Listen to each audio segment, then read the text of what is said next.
Salam dan bahagia untuk kita semua, Bapak Ibu. Terima kasih Bapak Ibu sudah berkenan hadir untuk mengikuti kegiatan rutinitas kita, yaitu komunitas belajar setiap hari Kamis. Hari ini kegiatan komunitas belajar kita diisi oleh narasumber rekan kita Ibu Nuriyati yang akan menyampaikan mengenai budaya positif. Budaya positif ini tentunya sudah kita lakukan dalam keseharian kita, khususnya di kelas kita. Namun hari ini akan dikuatkan lagi oleh narasumber kita. Mohon Bapak Ibu berkenan mendengarkan, kemudian apabila ada hal-hal yang dirasa kurang dimengerti atau ingin ditanyakan, nanti ada diberikan kesempatan. Kepada Ibu Nuriyati, ulun persilakan. Terima kasih pada Siti atas perkenan waktunya. Assalamualaikum warahmatullahi wabarakatuh.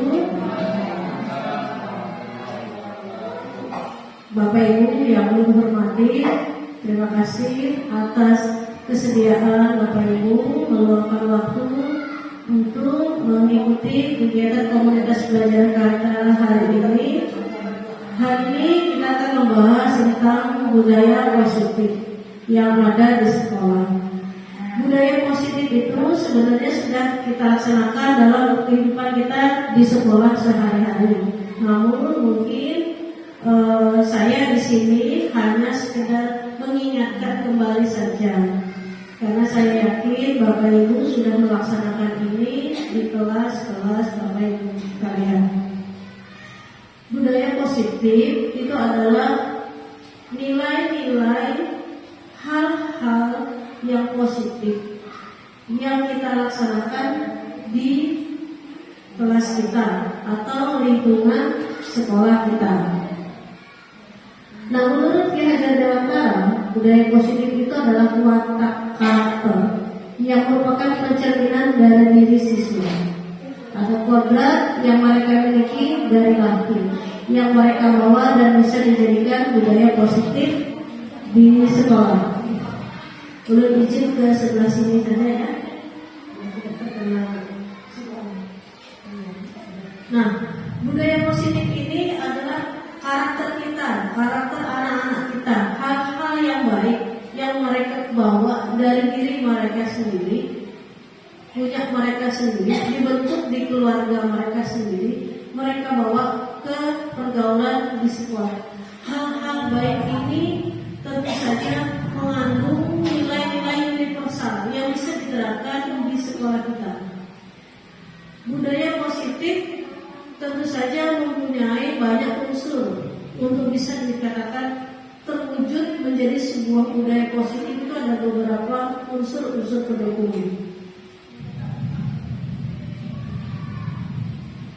Kita harus memulai dengan perubahan paradigma belajar.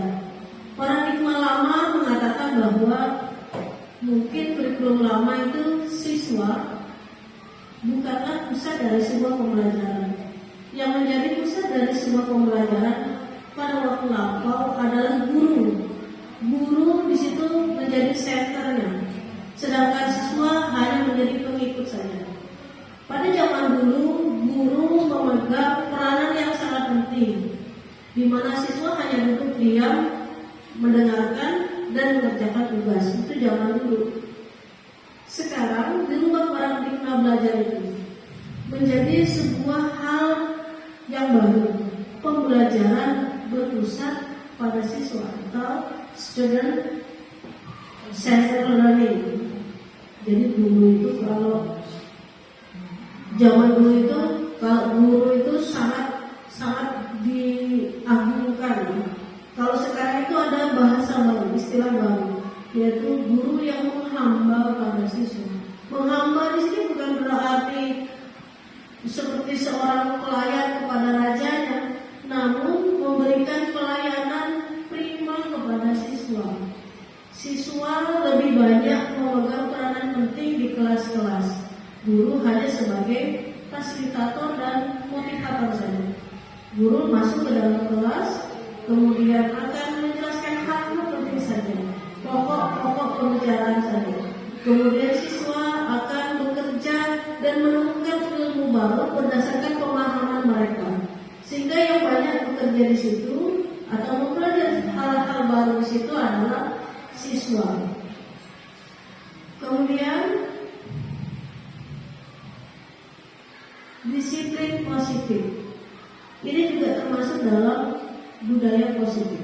Disiplin positif adalah suatu cara menerapkan disiplin di lingkungan sekolah tanpa kekerasan dan ancaman yang dalam prakteknya melibatkan komunikasi tentang perilaku efektif antara guru dan peserta didik. Siswa harus memiliki motivasi internal yang tumbuh dari dalam dirinya agar mampu menunjukkan sikap disiplin yang tinggi, sedangkan guru hanya sebagai motivator. Disiplin diri itu harus tumbuh dari dalam diri siswa sendiri, bukan karena adanya aturan-aturan yang dipunya oleh sekolah. Namun, dia mempunyai kesadaran terhadap dirinya sendiri, sehingga yang muncul nanti bukan keterpaksaan, tapi rasa sadar pada dirinya sendiri secara internal. Motivasinya keluar dari dalam dirinya sendiri. Itu yang diharapkan ada pada budaya positif di sekolah kita.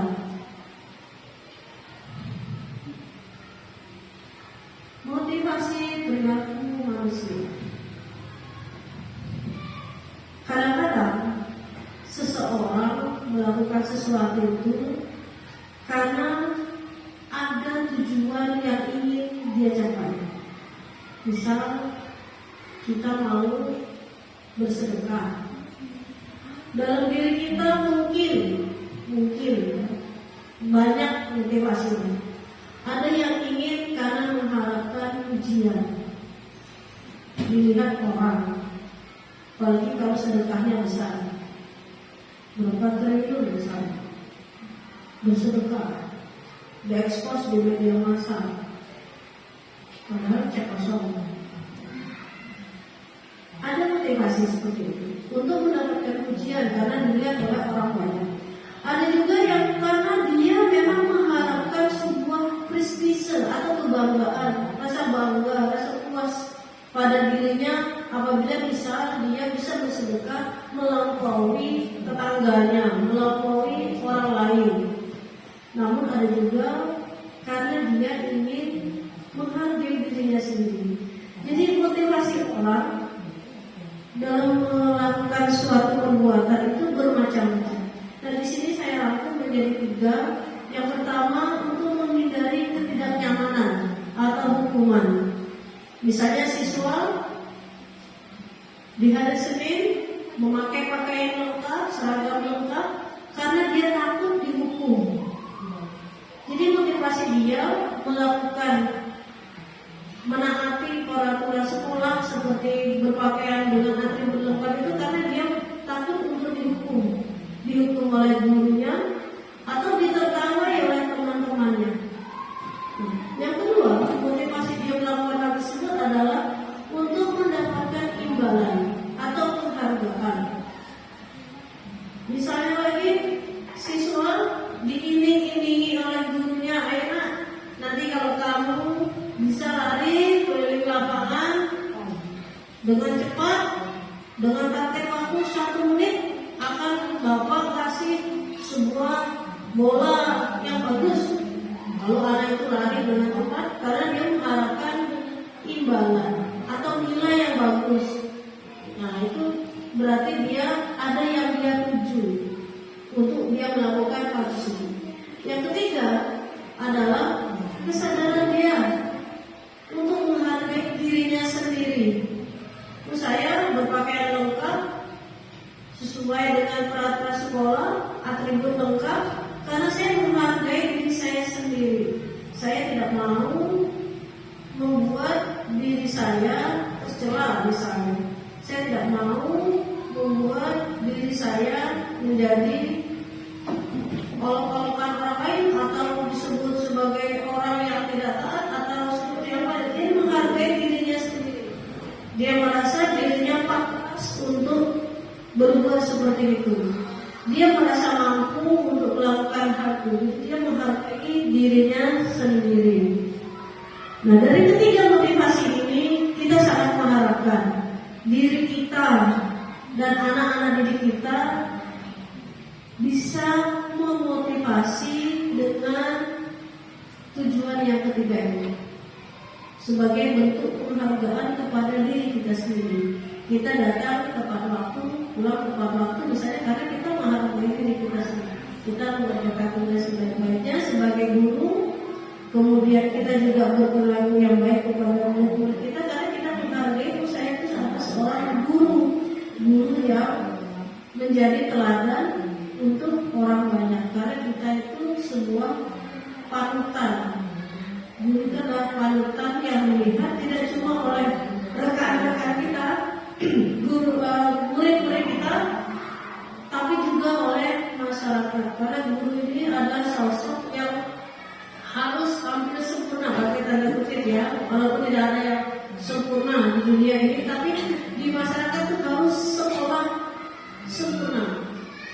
Di masyarakat itu, jadi orang biasanya kalau di masyarakat itu kalau ada apa-apa, mesti melihat oh dia pantas aja dia guru misalnya. Kalau dia berperilaku baik, orang akan oh ya pantas aja dia guru. Tapi kalau dia tidak berperilaku dengan baik di masyarakat, maka dia guru. Kenapa dia begitu? Nah, kadang-kadang begitu di masyarakat. Jadi kita memantaskan diri kita, saya adalah profesi saya guru dan itu melekat dalam kehidupan kita sehari-hari. Tidak cuma di lingkungan kerja kita, di kelas kita, tapi juga di keluarga dan masyarakat di sekitar kita. Berikutnya, kebutuhan dasar manusia. Kita sebagai manusia, makhluk individu dan makhluk sosial, tentu saja memiliki kebutuhan dasar yang dalam 5 kebutuhan dasar. Yang pertama, kebutuhan bertahan hidup. Apa yang kita lakukan setiap hari bekerja, misalnya di sekolah ini sebagai guru, kemudian kita mendapat gaji untuk biaya hidup kita sehari-hari, saya itu termasuk dalam bertahan hidup. Karena kita kan bisa beli ini, beli itu, bisa beli makanan enak, minuman enak. Itu salah satu usaha kita agar kita bisa bertahan hidup. Itu kebutuhan paling dasar dari manusia. Yang kedua, kebutuhan akan cinta dan kasih sayang. Orang walaupun sendirian tentu membutuhkan rasa kasih sayang. Tidak ada manusia yang tidak butuh kasih sayang. Tarzan saja walaupun dia hidup di hutan, dia tetap membutuhkan kasih sayang. Walaupun mungkin bukan oleh teman-temannya yang sama seperti dia. Dari hewan-hewan di sekitar dia, itu kasih sayang. Ya. Kemudian lagi Nabi Adam saja tidak sanggup hidup sendiri, apalagi kita yang hidup di zaman sekarang udah zaman milenial lagi ya, udah melewati zaman milenial.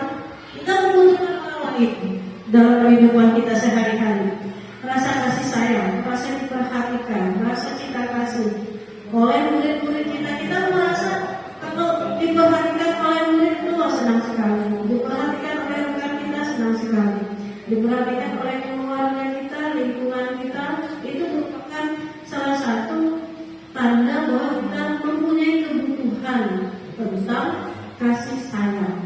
Seperti halnya orang-orang di sekitar kita yang misalnya mereka mempunyai musibah, banjir misalnya, atau gempa bumi, atau kebakaran, mereka butuh diperhatikan. Bentuk perhatian kita mungkin tidak cuma menuliskan kami peduli gitu, tidak.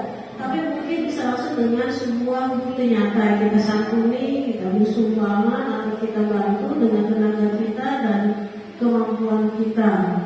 Itu adalah satu contoh bahwa manusia itu membutuhkan cinta dan kasih sayang.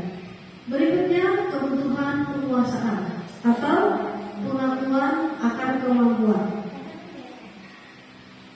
Murid-murid kita sama halnya dengan kita. Mereka butuh diakui bahwa mereka mampu. Cara kita mengakui kemampuan mereka mungkin berbeda berbeda-beda. Ada yang memberi pengakuan dengan memberikan tanda jempol. Bagus. Itu bukan sebuah pengakuan. Kamu hebat, kamu pintar, kamu bisa. Atau dikasih nilai 100. Itu sebuah pengakuan kita terhadap kemampuan orang lain. Begitu juga dengan orang lain. Kita juga membutuhkan itu. Misal kita membuat sebuah hal yang positif, orang lain merespon dengan baik, gitu, dan kita senang-senang saja menerima itu, berarti kita memang membutuhkan adanya sebuah pengakuan dari orang lain atas kemampuan yang kita miliki. Seorang guru sama halnya dengan manusia lainnya, dia tentu saja membutuhkan sebuah penghargaan atau pengakuan bahwa dia mempunyai kinerja yang baik. Itu dituliskan misalnya dalam sebuah SKP. Di situ ada nilai-nilai tentang apa saja yang dilakukan oleh guru tersebut selama 1 tahun. Dituliskan, kemudian ditandatangani oleh atasan kita. Itu sebuah pengakuan dan kita merasa senang saja menerimanya, ya berarti kita memang kita membutuhkan itu. Tapi kalau kita diakui orang dengan baik dan kita marah-marah, itu jarang sekali ada. Bahkan mungkin tidak ada manusia yang seperti itu. Kalau orangnya kamu bagus sekali, terus kita marah-marah, mungkin lagi beda ya. Mungkinnya kebalikan. Oh, mungkin itu sih sebuah majas itu deh. Bersungsang. Ya, sebenarnya rata-rata manusia pasti kalau hal-hal orang lain merespon kita dengan baik, pasti kita juga akan senang. Jarang sekali ada yang tidak senang, itu jarang sekali. Kalaupun ada mungkin itu dari ya. Ya, saudaranya. Padahal enggak. Padahal Mbak kenapa haknya ini? Hanya dikurangkan. Iya. Haknya dalam kurung begitu ya. Haknya double. Iya. Oke, berikutnya kebutuhan akan kebebasan. Kebebasan dalam hal memilih.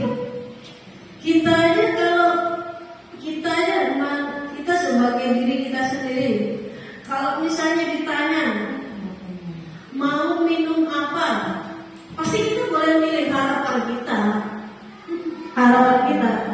Kamu mau minum apa? Tapi yang bolehnya cuma es teh. Oh, itu namanya tidak memilih, sudah ditentukan. Biasanya cewek yang Kamu mau ke makan di mana? Terserah aja. Ya udah, pecel lele. Oh, gak mau. Nah, itu tuh namanya bukan terserah. Minum apa? Tapi adanya es teh.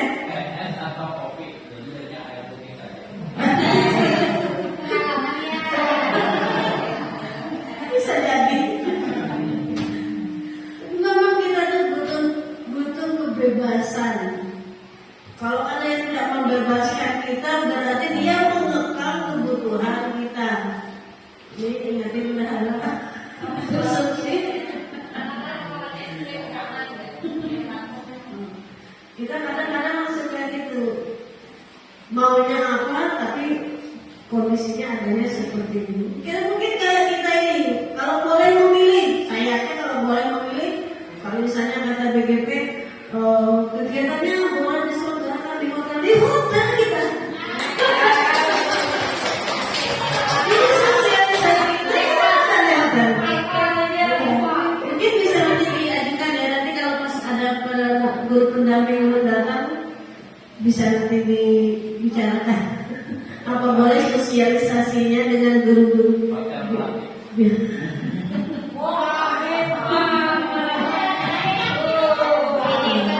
Itu sebuah pilihan. Tapi karena saya tidak punya pilihan selain di ruang sekolah, salah satu ruang di sekolah ya kita adakan di ruangan ini.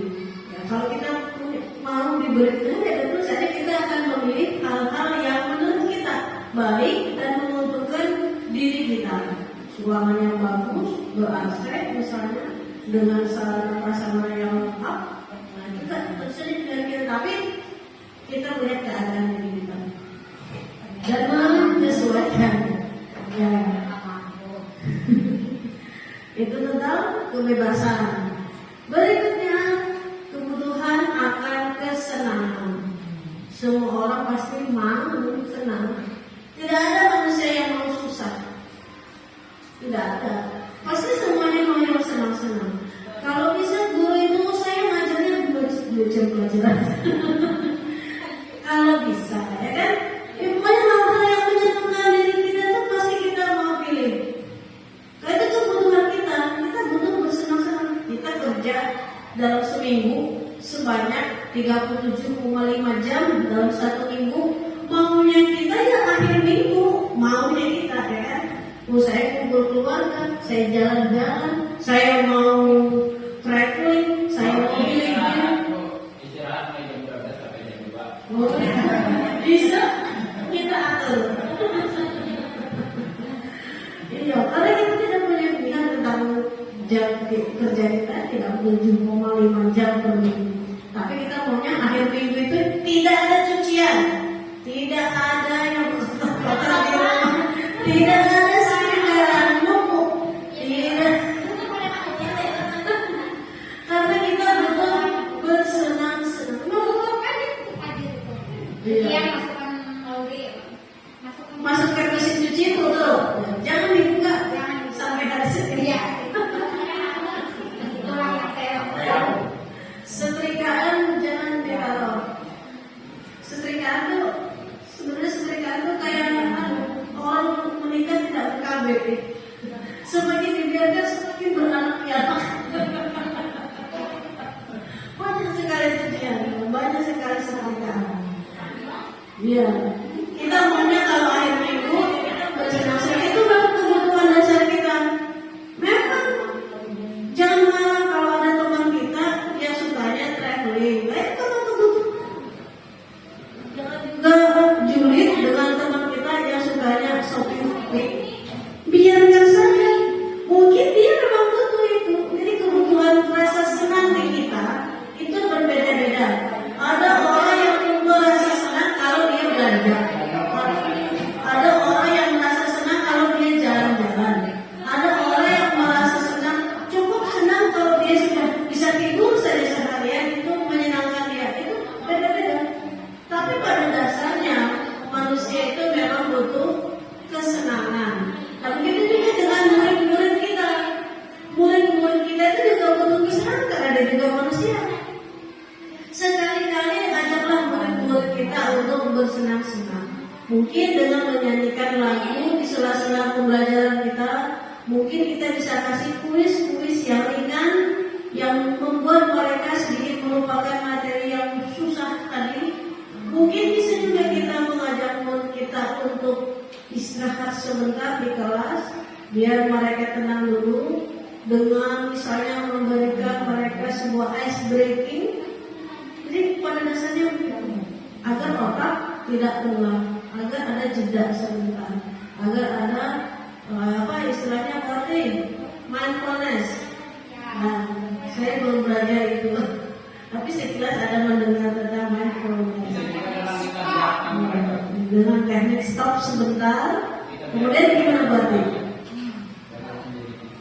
Dengan teknik stop itu anak-anak kita kondisikan dalam keadaan santai, boleh duduk di atas di kursinya masing-masing atau duduk di bawah melingkar senyaman mungkin.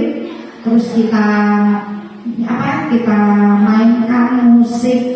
Biasanya saya memainkan musik refleksi yang tenang, kemudian dengan teknik pernapasan yang kita pandu. Nah, setelah itu saya sudah pernah mencoba dan sebagian besar anak-anak suka. Bu, kita mindfulness lagi ya, Bu. Jadi teknik mindfulness itu termasuk salah satu bentuk kita menyenangkan siswa kita di kelas. Tidak terus-terusan kita jejali dengan materi pelajaran, ya. Ya. Betul. Nah, itu tadi kita praktekkan nanti sewaktu-waktu di kelas kita untuk mindfulness. Berikutnya materi kita tentang posisi kontrol guru. Jangan salah membacanya, bahaya. Lebih baik yang kita ada masalah. Posisi kontrol guru.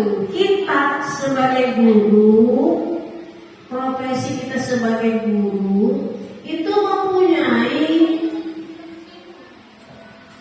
peran. Ada yang berperan di dirinya itu sebagai penghukum, ya. Ada yang sebagai pembuat rasa bersama. Ada yang memerankan diri sebagai teman dengan siswa kita. Ada juga yang membuat kita sebagai pemantau dan yang terakhir sebagai manajer. Masing-masing kita mungkin pernah berada di posisi ini. Entah kita sadar atau tidak sadar, mungkin pernah. Namun yang sering muncul mungkin tidak selalu seperti itu. Misal, suatu hari kita melihat siswa kita masuk ke kelas dengan tidak membawa buku. Misalnya buku PR, lupa. Maka sudah dikasih tahu kemarin oleh PR, lupa bu. Kamu ini dari kemarin kamu lupa terus. Mata melotot. Kalau saya tidak bisa melotot. Mata saya dengan mata melotot. Urat leher di sini tebal. Muka memerah, kenapa kan seperti seorang yang marah dengan itu? Kemarin sudah nggak bawa, hari ini nggak bawa. Kamu kenapa kerjanya di rumah? Iya, kira-kira murid kita kalau bila seperti itu apa? Apa yang kalian rasakan? Takut, dia pasti takut, terkajut-kajut. Sudah di rumah nggak makan, bangun kesiangan, dimarahi makan, sepanjang jalan dari rumah dimarahi, dicubit-cubit, begitu masuk ruang kelas langsung dimarahi oleh guru. Ini gurunya sebagai berada di posisi sebagai penghukum.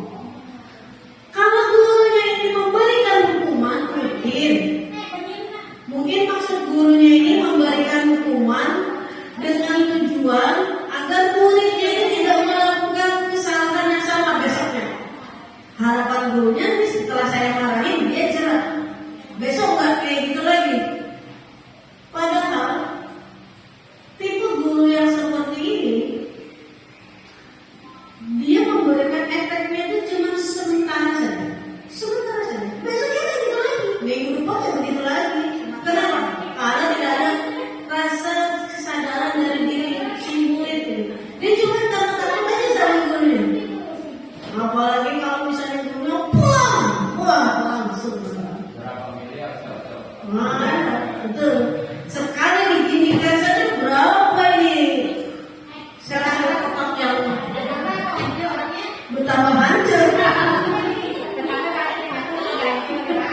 Betapa hancur kalau kita marah, kita bentak saja, anak kita itu kan begitu juga di rumah. Kalau kita bentak, apalagi sakit mata melotot, kali itu pergi, pergi.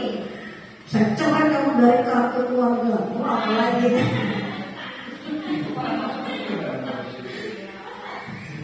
Itu bahaya. Anak kita, siswa kita, mungkin sebentar saja mereka turunnya ya karena merasa takut. Tapi besoknya akan begitu lagi ya. Karena tidak ada kesadaran. Sampai gurunya mau marahin kayak apa? Seperti itu memang karena dia cuma rasa takut saja. Nah kalau membuat rasa bersalah, ya ampun. Oh ya, membuat rasa bersalah gimana berarti? Pernah melakukannya sekarang?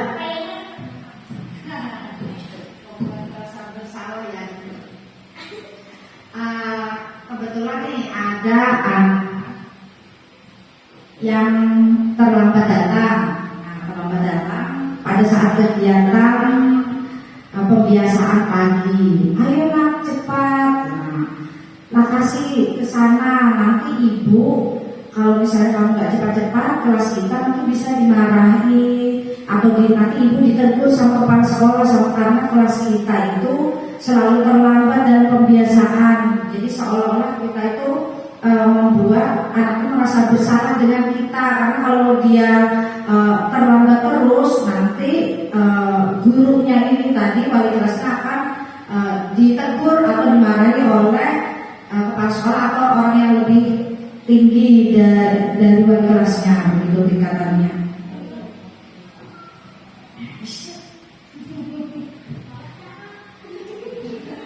Ya, terima kasih Pak Ade atas pengalamannya yang pernah mempraktekkan itu. Mungkin tidak sadar ya kita melakukan sering secara tidak sadar itu sama membuat rasa bersalah.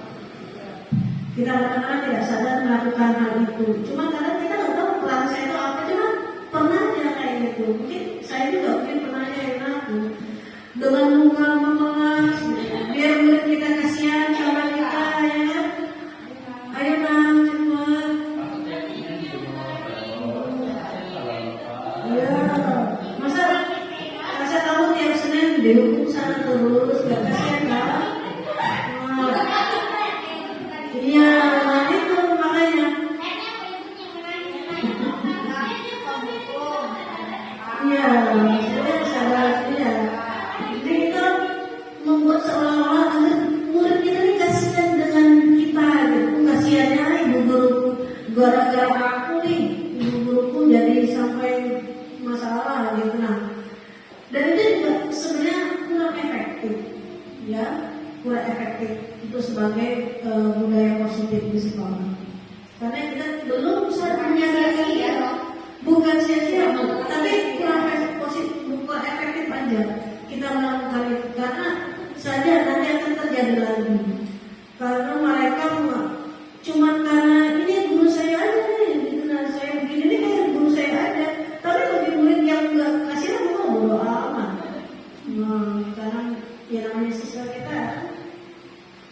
Yang ketiga sebagai teman. Sebagai teman ini kadang-kadang, apalagi kami di kelas atas, kelas 4, 5, 6, memposisikan murid kami dengan pertumbuhan dan perkembangan psikologis dan psikisnya itu berbeda dengan murid kelas rendah. Kalau di kelas rendah mungkin anaknya masih masih butuh figur orang tua. Kalau di kelas tinggi itu dia udah pernah lihat tuh dari ke figur orang tua tuh teman, dia butuh teman untuk cerita, untuk sharing, untuk dia punya masalah dia bisa bicarakan. Karena kadang-kadang siswa kita itu lebih dekat dengan gurunya daripada dengan orang tuanya. Kalau orang tuanya itu kadang-kadang dia tidak mampu bercerita apa masalah dia takut kadang-kadang. Karena kadang orang tua ini mungkin berada di posisi penghukum, mungkin juga berada di posisi pembuat rasa bersalah seringnya. Karena orang tua kadang ambil jalan pintas. Kalau begini kamu salah, saya hukum. Nah, tapi kalau salah guru kan separah-parahnya guru, tidak ada guru yang sampai mencabut dari kartu keluarga. Tidak ada. Yang paling dia tidak salah saya. Jadi buat kita itu yang paling kelas tinggi, kita memposisikan diri sebagai teman. Kadang-kadang itu menjadi kedekatan kita dengan siswa kita, dianggap oleh siswa kita sama gurunya biasa aja, nggak mengerjakan tugas, biasanya ibunya baik banget, pokoknya bapaknya baik banget. Paling ini saya bisa di rumah, habis itu sudah besoknya ya dia begitu lagi, nggak mau PR lagi, nggak mengerjakan tugas lagi, karena dia anggap itu teman saya lah. Mungkin murid dia itu menganggap dia teman dia dulu. Mungkin karena umuran aku sama kali ya. Umurnya Jadi dia menganggap sudah teman dia, sudah bestie gitu. Oh, enggak, mana ada teman makan teman. Wah,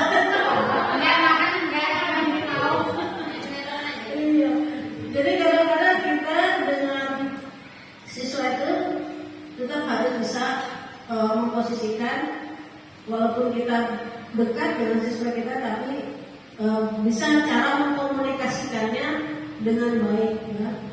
Karena ada teman saya itu mengatakan jangan sampai kita berkawan dengan murid.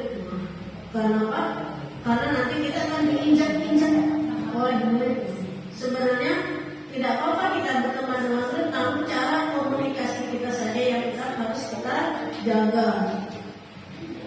Kemudian yang keempat sebagai pemantau. Ini pemantau ini kadang-kadang dia sukanya ngomong ciri-ciri orang yang pemantau ini adalah misalnya siswa kita datang terlambat. Nih jam berapa? Nih jam berapa sih? Itu Nggak berapa? boleh Pak. Hari ini misalnya nggak mengerjakan PR. Coba lihat mata pelajaran hari ini apa? Jadwal pelajaran hari ini apa? Nah itu contoh-contoh dia sebagai pemantau. Itu kayak gini. Dia suka mengingatkan pada aturan. Nih kamu tahu hari ini hari apa? Hari apa hari ini? Senin. Senin itu pakaiannya apa? Nah itu tuh pemantaunya. Mencoba mengingatkan kepada siswanya tentang apa saja aturan-aturan yang berlaku. Itu pemantau. Mungkin kita pernah juga seperti itu. Misalnya siswa kita tidak membawa PR-nya, misalnya kita coba bilang, tahu nggak ini pelajarannya hari ini apa? Tahu nggak itu kemarin kumpulnya hari apa? Nah itu sekaligus mengingatkan kepada siswa kita. Yang terakhir sebagai manajer. Manajer ini mengatur, betul. Manajer ini ada seorang yang seharusnya sewajarnya bisa kita miliki jiwanya. Pengatur ini bukan seorang kepala sekolah, bukan seorang guru, siapapun bisa menjadi manajer untuk dirinya sendiri. Karena profesi kita sebagai guru, maka kita menjalankan profesi kita, pekerjaan kita sebaiknya dengan menerapkan prinsip manajer. Manajer itu dia tidak menghukum, dia tidak menggurui, dia juga tidak membuat orang ini merasa bersalah, tapi dia akan mencoba memberikan kesadaran kepada siswanya, kepada orang lain untuk memperbaiki dirinya tanpa dia ikut campur di situ untuk keputusannya. Misalnya ada siswa yang terlambat datang ke sekolah, datang ke kelas kita, dia terlambat. Mungkin dia merasa bersalah nih buat kita ini. Tidak langsung kita marahi. Kita tanya dulu, dari mana nak? Saya dari rumah dulu. Terus kenapa murid kita kan mungkin dia takut. Gak apa-apa, kamu datang ini gak apa-apa. Mungkin gak cuma kamu yang pernah datang terlambat ke sekolah. Mungkin teman-teman kalian juga di kelas ada juga yang datang terlambat.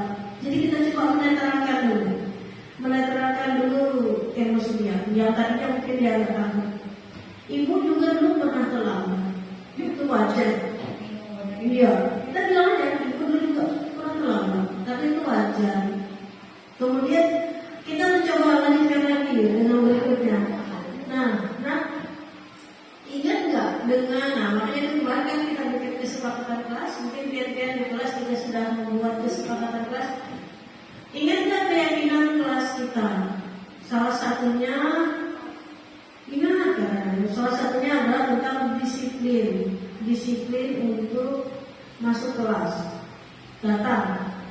Nah, biarkan dia mengucapkan, lalu kita ajak bagaimana caramu, misalnya untuk bisa disiplin. Dia tidak akan bilang, saya tadi sebelumnya kita tanya dulu apa alasan dia terlambat, itu kita tanya dulu. Kalau dia misalnya bisa bangun siang, nah baru kita bilang bagaimana caramu agar kamu bisa datang ke sekolah dengan disiplin waktu. jam 7.30. Mungkin dia akan memberikan beberapa jawaban. Ya, mungkin harus saya luput misalnya, atau saya nggak usah mandi aja, aku langsung aja ke sini misalnya, atau maksudnya saya tidurnya jangan malam-malam, saya bangunnya tidak kesiangan. Nah, biasanya dia memikirkan jawaban dia sendiri. Akhirnya dia akan menemukan sendiri apa yang harus dia lakukan dengan kesalahan. Jadi bukan kita yang menentukan, kita hanya mendampingi saja, menemani dia sampai dia menemukan kesadarannya sendiri. Jadi dia tidak akan merasa dihukum atau merasa dipermalukan, tidak, karena itu jawaban dari masalahnya dia sendiri yang menemukan. Itu adalah seorang manajer. Dan seharusnya kita mampu berada di posisi itu.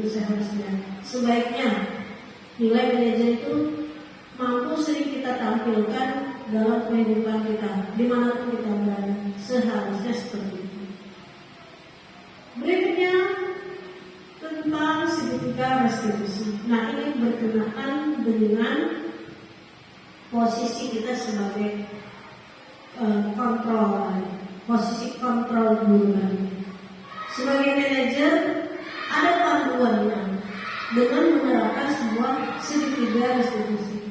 Segitiga restitusi ini mungkin Bapak Ibu mungkin ada yang pernah mendengar, Bapak mungkin pasti sudah pernah tahu dan mungkin sudah menguasainya, dan Bapak Ibu lainnya mungkin baru aja ada apa itu segitiga restitusi ya. Mungkin juga agar lebih jelas di sini dikatakan segitiga karena dia berbentuk segitiga. Dalam segitiga restitusi itu ada beberapa panduan kita dalam menyelesaikan masalah agar kita berada di posisi manajer yang tadi itu. Yang pertama, kita harus menstabilkan identitas dulu. Menstabilkan identitas ya seperti tadi kita mengatakan dia tidak apa-apa. Semua orang pernah bersalah. Semua orang pernah melakukan hal-hal yang misalnya melanggar aturan itu mungkin pernah. Siapa saja pernah. Agar dia tidak merasa dihukum, agar dia tidak langsung merasa disalahkan, agar dia netral, emosinya dia netral. Habis itu baru kita tanyakan, nah kamu tadi melakukan pelanggaran misalnya seperti terlambat datang sekolah, atau misalnya dia mencopet, alasannya apa? Kita tanya saja alasannya apa. Misalnya dia akan memberikan beberapa alasan. Saya mencopet karena saya tidak belajar. Saya mencontek karena saya tidak punya catatan. Misalnya, saya mencontek karena saya mau nilai saya bagus, karena teman yang saya contek nilainya bagus misalnya. Dia akan mengeluarkan beberapa alasan. Jadi kita tanya saja alasannya. Lalu kita kembalikan lagi, nah menurut kamu kira-kira selain dari mencontek kita tadi, ada nggak usahamu agar tujuan kamu tadi tercapai? Mungkin dia saya akan belajar, misalnya saya akan membuat catatan yang lengkap. Jadi nanti kalau ada catatan saya akan menulis dengan lengkap agar saya bisa belajar dengan baik. Jadi itu namanya segitiga restitusi. Kita menstabilkan identitas, kemudian memvalidasi kesalahan, tindakan yang salah, dan menanyakan keyakinan kelas sesuai dengan apa yang ada di kelas Bapak Ibu sekalian. Sudah begitu? Keyakinan kelasnya, kesepakatan kelasnya. Nah, salah satunya misalnya tidak mencontek, misalnya selama uangnya tidak mencontek. Nah, kembalikan aja, nah, keyakinan kelas kita apa saja. Nah, mungkin salah satunya itu dia sebutkan, nah, berarti dia paham, saya melanggar nih, saya melanggar keyakinan kelas. Nah, agar dia tidak melanggar itu apa yang dilakukan? Nanti dia menemukan jawaban sendiri. Berarti pernah nggak menerapkan segitiga restitusi di kelas itu? Masalahnya apa? Masalahnya itu Masalah di kelas dulu yang tahun kemarin. Oh ya, ini kan sebut apa enggak ya? ABC. Oke, ABC. Ini anak A ini punya permen. Nah, permennya itu dibagi ke anak B. Nah, si A ini nggak ada bilang bahwa dia membagikan ke yang lain. Dia cuma membagikan ke B. Ternyata si B ini kan ditanya sama temannya, ini punya siapa? Ini punya siapa? Katanya. Aku mau. Oh ya, silahkan katanya. Dibagikanlah dengan teman-teman yang lain oleh si B ini tadi. Kemudian si A melihat data karena pas istirahat, data mana permenku itu diambil anak-anak. Aku bilang, kenapa nggak izin? Dia bilang kayak gitu. Aku cuma ngasih sama kamu. Akhirnya mereka bertengkar. Nah, jadi ulun panggil tuh mereka. Jadi ulun tanyakan sama si B gimana ceritanya nih tadi. Jadi si B bilang, saya Bu diberi dengan si A permen, terus saya ambil, terus anak-anak yang lain Bu mau juga. Jadi saya kasih aja. Terus kata si A, tapi kan aku nggak ada punya, aku kan nggak bilang kalau aku tuh ngasih yang lain, aku tuh ngasih kamu aja. Jadi ulun tanyakan, nah B, kamu memang yang kamu lakukan itu ada tujuannya, mungkin menurutmu itu baik, tetapi temanmu si A ini ternyata tidak tidak terima kamu seperti itu. Nah, jadi kan itu menstabilkan nih. Jadi dari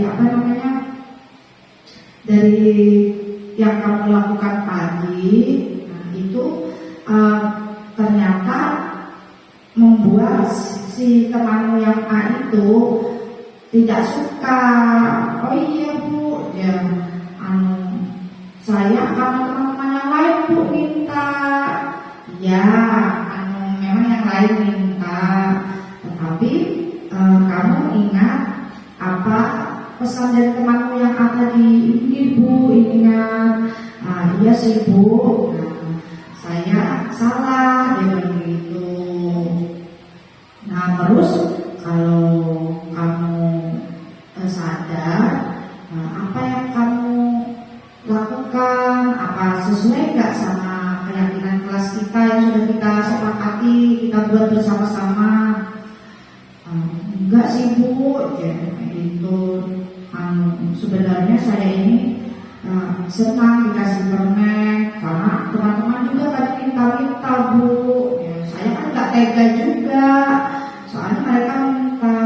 Ini bagus, niat kamu tuh bagus, tapi dari niat kamu itu ternyata temanmu itu tidak suka ini. Ya.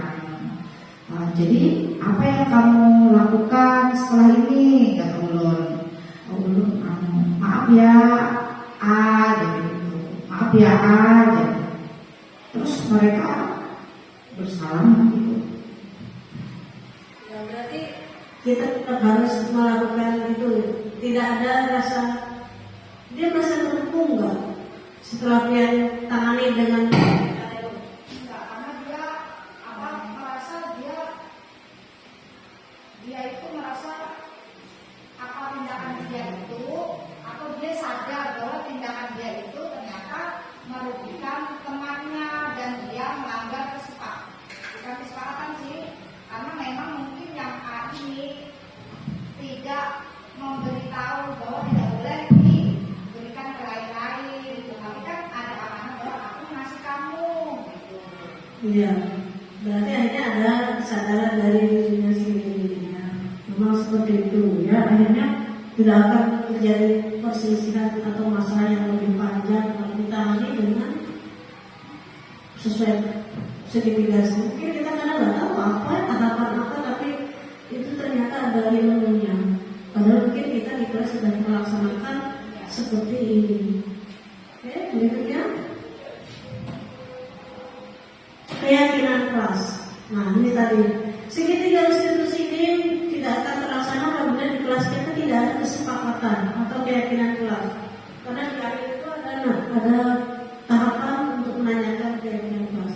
Keyakinan kelas itu adalah nilai-nilai kebajikan universal yang disepakati bersama dan memotivasi seseorang dari dalam untuk memotivasi secara intrinsik.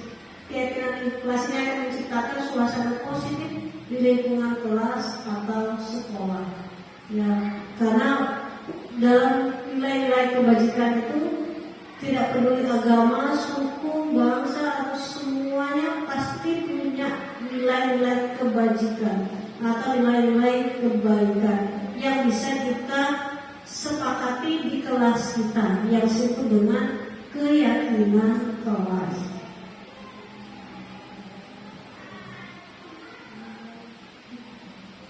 Bapak Ibu, para pembelajar, silakan ada yang mau ditanyakan boleh sambil kita berdiskusi. Punya lagi Bu. Ini, silakan. Assalamualaikum warahmatullahi wabarakatuh.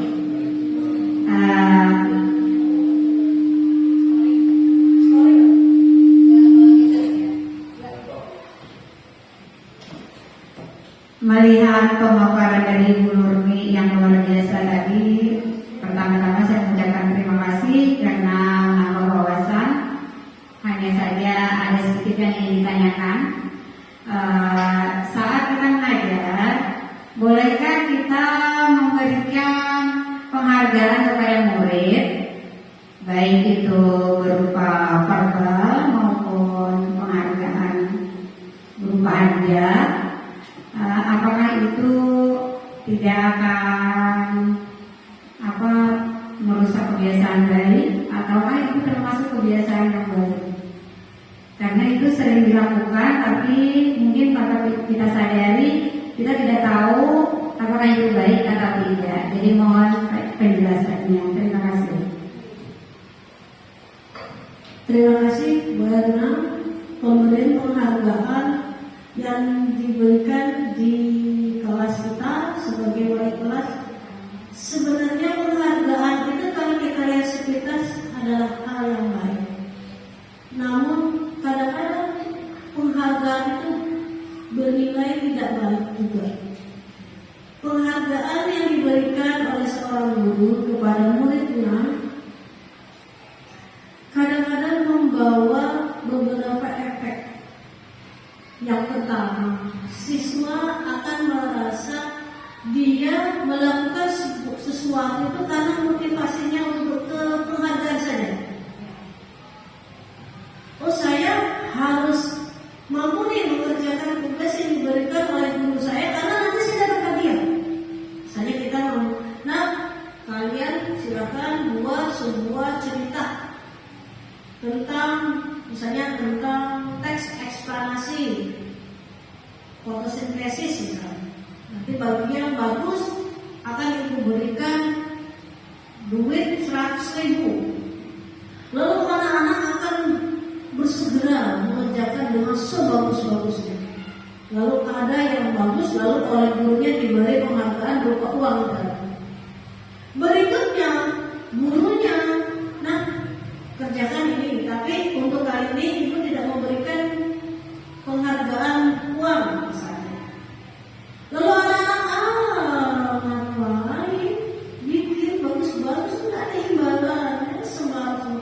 Akhirnya penghargaan itu tadi membuat dia menurun kualitasnya, karena penghargaannya silang. Kalau penghargaannya ada, dia akan sebaik-baiknya, tapi begitu penghargaan tidak ada, kualitasnya hilang. Jadi sembarang saja. Jadi penghargaan sebenarnya secara umum itu membawa efek kurang bagus, karena nanti ada persaingan juga dengan teman-temannya. Lalu ada simbol sikut-sikutan. Penghargaan boleh apabila kita berikan secara ucapan, bagus, kamu pintar, ke semua murid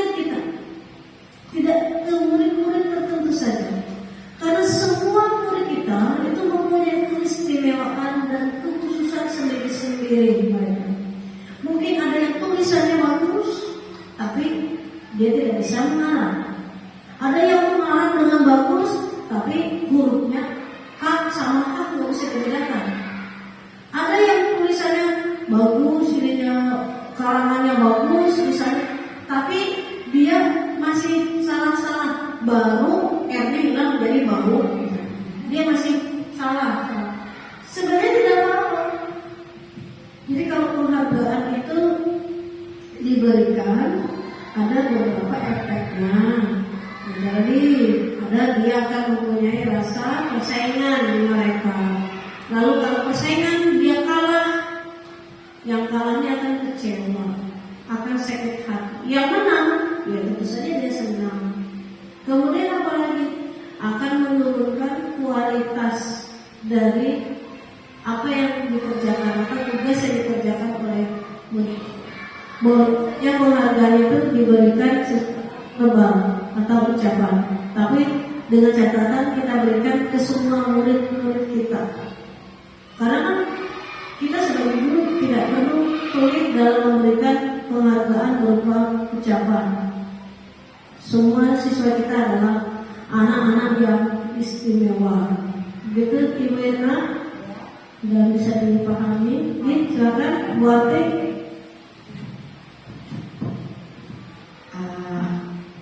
Bu Nurmi, ada nggak cerita Pian waktu melakukan segitiga restitusi? Tadi kan contohnya dari saya nih, sekarang dari Bu Nurmi. Kapan, gimana, dan masalahnya apa? Jadi supaya bisa berbagi. Dan kalau misalnya segitiga yang sudah saya laksanakan itu mungkin bisa melengkapi gitu Bu. Oke, siap. Baru mau saya tampilkan. Habis ini ya buat ya. Habis ini nanti akan saya tampilkan bagaimana segitiga restitusi di kelas 6 yang baru saya belum bikin videonya. Jadi jawabannya setelah pesan-pesan berikut ini. Berikutnya Bu Nia, silakan kita lewati dulu.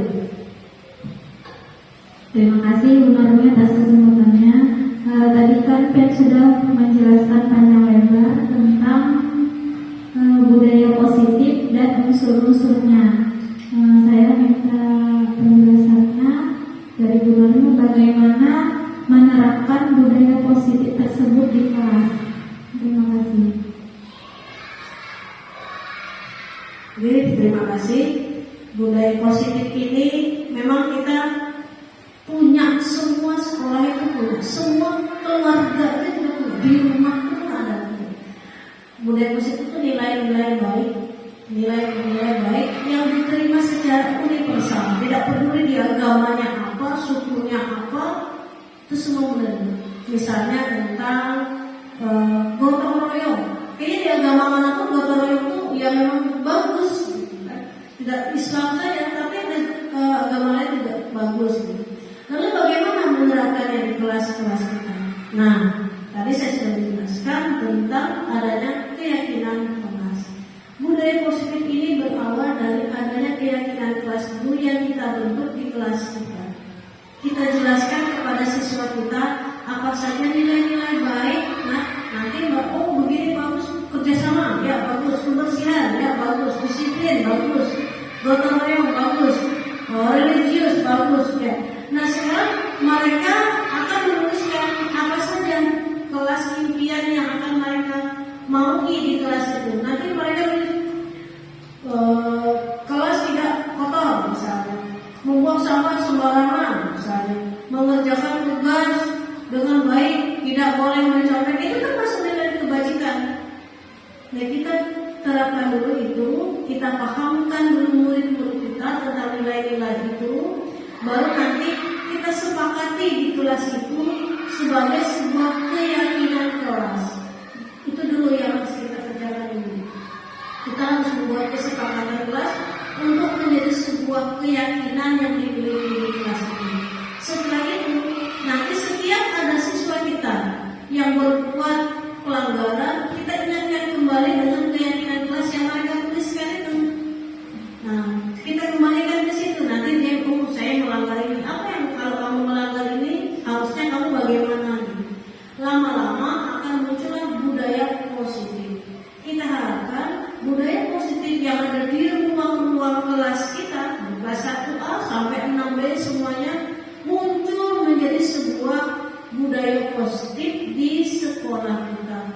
saja dengan kita guru sebagai seorang yang mampu memberikan teladan. Jadi jangan cuma murid kita saja yang kita suruh mengerjakan nilai-nilai kebajikan, tapi kita juga sendiri menjadi contoh teladan bagi murid-murid kita. Seperti itu. Terima kasih. Mungkin Bu bisa ini Bu Ati, ini contohnya ya, punya murid yang restitusi tadi, yang bisa dilihat. Bisa?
Nah ini kasus yang saya miliki.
mendorong kepala Rafli. Saya lari kencang karena itu yang tidak sengaja mengenai kepala Rafli. Kamu berlari kencang sehingga tidak sengaja terdorong. Oh, kenapa berlari kencang? Karena mengambil bola. Mau mengambil bola, kenapa mengambil bola? Karena dicari bola. Oh gitu, jadi karena sudah hampir kena gawang, jadi bolanya cepat-cepat mau ditendang gitu ya. Baik, baik. Menurut kamu apa cara yang efektif agar kamu bisa menggolkan bola tanpa terdorong kepala Rafli? Harusnya saya tidak mendorong kepala Rafli. Iya, mungkin harusnya kamu lewat ke pinggir gitu ya. Oh, menghindari Rafli. Baik. Ayo sekarang ditanya, kira-kira apa keyakinan kelas yang sudah kita sepakati? Berjiwa sportif, apa lagi? Saling menghargai teman ya. Ada berjiwa sportif dan saling menghargai teman. Nah, menurut kalian pada waktu kalian tadi kejadian di lapangan Pegala dengan bermain bola sampai kamu mendorong kepalanya Rafli, itu melanggar keyakinan kelas kita tidak? Iya, melanggar. Iya. Jadi kamu berjiwa sportif atau tidak menurut kamu? Tidak menghargai teman nggak kira-kira itu? Tidak. Oke. Nah, menurut kalian bagaimana nih caranya agar kalian ini tidak terjadi seperti ini lagi? Meminta maaf? Ya, tidak mengulangi lagi kalian ya. Nanti kalau main sepak bolanya seperti apa lagi? Berbuat bersama-sama ya, tidak saling menjatuhkan gitu ya. Bagus. Sekarang ya silakan kalian bermaaf-maafan. Ya, bagus. Saya sudah melakukan kesalahan, yaitu berlatih di lapangan sepak bola. Saya berjanji tidak akan mengulanginya. Hari ini saya membuat kesalahan, berkelahi dengan teman saya sendiri. Saya berjanji tidak akan mengulangi lagi.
Kalian pasti punya alasan kenapa kalian berlayar saat itu di alam sekolah. Karena di sekolah tidak sampai dari lapangan sekolah panas. Kalau pengalaman depan tidak panas, di belakang panas gitu ya. Kalau kamu kenapa main di halaman depan? Oh, tidak ada apa. Namun kalian kira-kira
jangan sampai di validasi kesalahan saja nih, lalu kita langsung menyelesaikan. Kira-kira seperti itu Bapak Ibu penjelasan saya hari ini. Terima kasih banyak atas kesediaan Bapak Ibu berhadir di ruangan ini. Semoga apa yang kita dapatkan hari ini dapat bermanfaat untuk kita semua. Saya ucapkan terima kasih dan mohon maaf apabila ada salah kata atau perbuatan saya yang kurang baik. Saya akhiri dengan wassalamualaikum warahmatullahi wabarakatuh.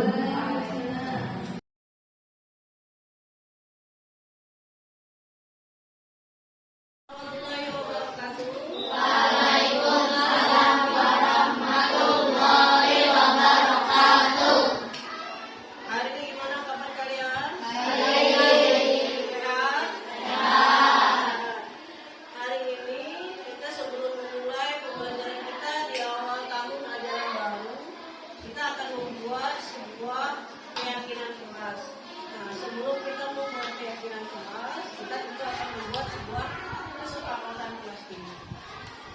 Anak-anak, mungkin dulu waktu kalian kelas 5 sebelumnya, kalian sudah melihat bagaimana keadaan kelas kalian sebelumnya. Nah sekarang, selama kalian berada di kelas 6 ini, tentu kalian mempunyai harapan selama 1 tahun ke depan di kelas ini mau seperti apa. Hal itu berdasar pada nilai-nilai kebajikan atau nilai-nilai baik. Ya, nilai-nilai baik ini biasanya ada pada diri manusia, ada pada keluarga, ada pada kelas-kelas seperti ini, ada juga di rumah, ada juga di masyarakat. Karena nilai-nilai ini bersifat universal atau menyeluruh. Nilai-nilai kebajikan yang kita inginkan itu nanti akan kita tuliskan, kemudian nanti akan kita sepakati bersama untuk menjadi sebuah keyakinan kelas. Jadi ibu tidak akan menerapkan sebuah peraturan di kelas ini ya. Itu tidak ada peraturan kelas, tidak ada. Tapi yang ada adalah sebuah keyakinan kelas yang sama-sama kita semua sepakati dan kita yakini bahwa dalam 1 tahun ke depan kalian akan benar-benar melaksanakannya. Ya? Paham? Nah, ibu akan meminta kalian untuk menuliskan kira-kira kalian ingin kelas kita ini seperti apa dalam 1 tahun ke depan. Boleh kalian tuliskan dalam sebuah kertas, nanti akan ibu bagikan kertasnya dan dituliskan. Boleh tulis nama, boleh juga tidak usah. Ya?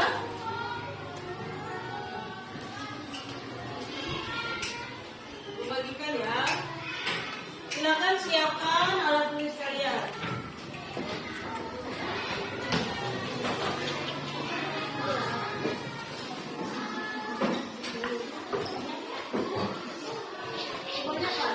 Punya dia. Nilai-nilai atau hal-hal baik yang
Mengerjakan tugas bersama-sama.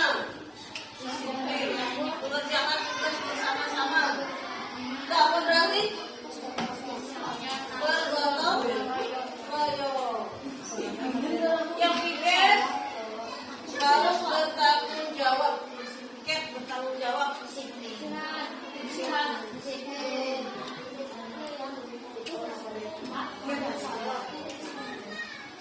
Yang piket harus tanggung jawab.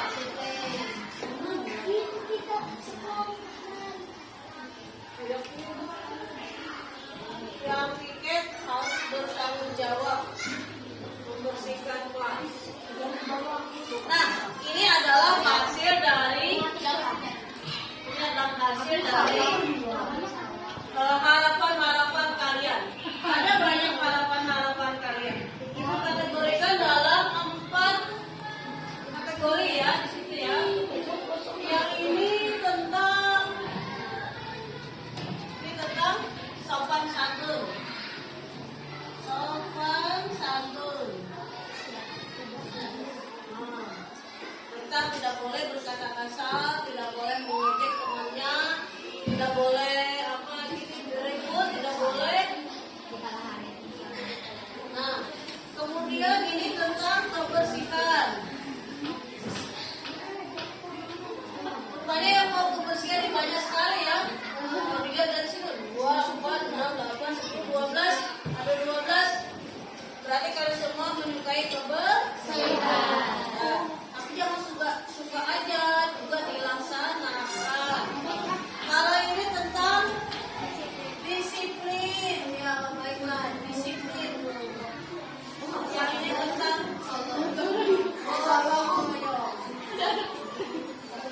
kerjasama.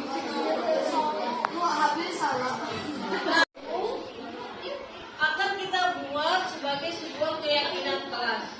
Ibu harapkan kalian tidak hanya menuliskan saja, tapi juga menyepakati bahwa apa yang ditulis oleh kalian semua ini berlaku selama kalian berada di kelas ini. Paham? Seperti misalnya tentang sopan santun ini. Kalian menuliskan agar tidak ada lagi yang berkata kasar. Berarti kalian sepakat bahwa berkata kasar itu boleh atau tidak? Tidak boleh. Nah, kalau kamu sudah tahu berkata kasar, mengejek teman itu tidak boleh dilakukan, maka apakah akan kalian lakukan selama kalian di kelas ini? Tidak? Ya. Dan kesepakatan ini tidak boleh dilanggar ya. Ya, karena ini kesepakatan kita bersama. Kemudian kebersihan. Kalian banyak sekali yang menuliskan tentang kebersihan, tentang tugas piket yang harus bertanggung jawab dengan tugasnya. Berarti kita harus sepakat kebersihan di kelas ini harus dijaga atau diabaikan? Dijaga dengan baik. Petugas piket, ingatin tugasnya. Hari ini saya tugasnya apa? Siapa tugasnya? Ketua kelas mengingatkan, seksi kebersihan juga mengingatkan, dan tidak boleh marah. Kenapa? Karena ini adalah kesepakatan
kelas. Tuliskan dalam aplikasi Canva, ya. Jadi buatlah keyakinan kelas menurut kalian. Apa tadi yang kalian tuliskan? Yang ada di sini dibuat dalam aplikasi Canva. Kemudian kita bawa ke sekolah, dikumpulkan ke ibu. Nanti akan kita pajang di kelas. Bisa? Ukurannya sebesar ini aja nggak apa-apa. Ya? Nanti akan dipajang di sini. Ya, ini akan menjadi pohon keyakinan. Jadi keyakinan kelas yang ini kalian tuliskan di Canva. Ukurannya sebesar ini, ya. Nanti dibawa ke sekolah. Nanti akan kita beri tali untuk kita pajang di batang pohon ini, cabang-cabang ini. Ya, diberi. Di rumah aja, kalian kerjakan di rumah. Nanti bawa ke sekolah hasilnya. Kenapa? Nggak usah kirim ke ibu aja nggak apa-apa. Tapi kalian yang kerjakan pakai Canva ya. Yang kalian ini. Ya, nggak apa-apa. Nanti ibu saya komen nggak apa-apa. Tapi itu hasil kerja kalian. Tulis nama boleh.